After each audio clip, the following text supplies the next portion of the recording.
ഇനി നമുക്ക് ഹെൽത്തി ആയിട്ടുള്ള ഒരു ഐറ്റം നോക്കാം. നമ്മുടെ തലമുടി നല്ലപോലെ തഴച്ച് വളരാനും അതുപോലെ തന്നെ അകാല നരയൊക്കെ ഒഴിവാക്കി നിർത്താനും വേണ്ടിയിട്ടുള്ള ഒരു അടിപൊളിയായിട്ടുള്ള സിമ്പിളായിട്ട് എനിക്ക് തയ്യാറാക്കാൻ പറ്റുന്ന ഒരു ഐറ്റം. അതെങ്ങനെ തയ്യാറാക്കുന്നത് എളുപ്പം തന്നെ നോക്കാം കേട്ടോ. അതിനായിട്ട് നമുക്ക് ആദ്യം വേണ്ടത് കുറച്ച് കറുത്ത എള്ളാണേ.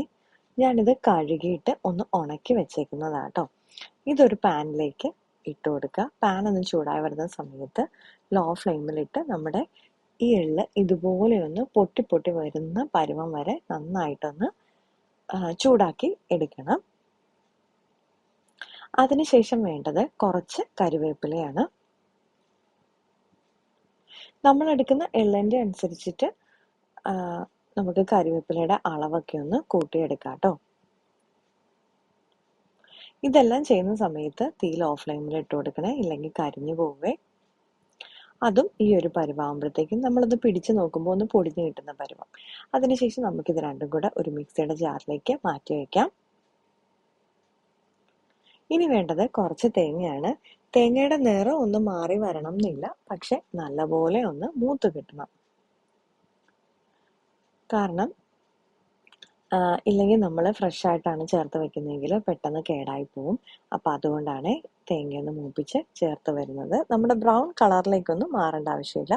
ജസ്റ്റ് ഈ ഒരു പരുവായി നല്ലപോലെ തേങ്ങയെല്ലാം ചൂടായി കഴിയുമ്പോൾ ഇതൊരു മിക്സിയുടെ ജാറിലേക്ക് മാറ്റിയിട്ട് ഇതൊന്ന് തണുക്കാനായിട്ട് മാറ്റി വെക്കണം. അതെല്ലാം കൂടി ഒന്ന് തണുത്ത് വന്നതിന് ശേഷം കുറച്ച് ശർക്കര ഇങ്ങനെ ചേർത്ത് ഇതുപോലെ ഒന്ന് നമുക്ക് പൊടിച്ചെടുക്കണം. അപ്പം ഈ ഒരു പരുവം നെയ്യോ ഒന്നും ചേർത്ത് കൊടുത്തിട്ടില്ല കേട്ടോ. അല്ലാതെ തന്നെയാണ് നമ്മുടെ എള്ളിൻ്റെ എണ്ണ കൊണ്ട് ഈ ഒരു പരുവത്തിലായി കിട്ടും.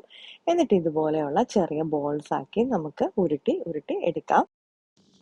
നമുക്കിത് ഒരുപാട് ഉണ്ടാക്കി വെക്കണം എന്നുണ്ടെങ്കിൽ എല്ലാത്തിൻ്റെ അളവ് കുറേശ്ശെ കൂട്ടി കൊടുത്താൽ മതി കേട്ടോ.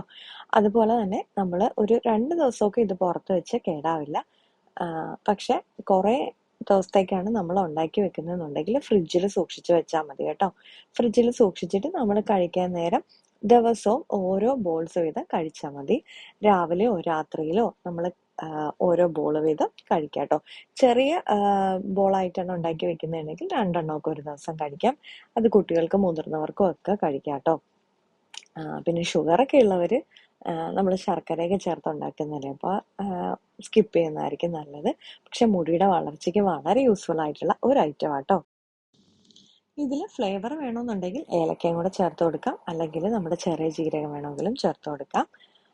അതൊക്കെ നമ്മുടെ ഇഷ്ടം. ഞാൻ അങ്ങനെ ചേർത്ത് കൊടുക്കാത്തതുകൊണ്ടാണ് ഞാനത് കാണിക്കാത്ത കേട്ടോ. അപ്പോൾ ഇന്നത്തെ വീഡിയോ ഇത്രയേ ഉള്ളൂ. എല്ലാവർക്കും യൂസ്ഫുൾ ആണെന്ന് പ്രതീക്ഷിക്കുന്നു. വീണ്ടും അടുത്ത വീഡിയോ ആയിട്ട് കാണാം കേട്ടോ.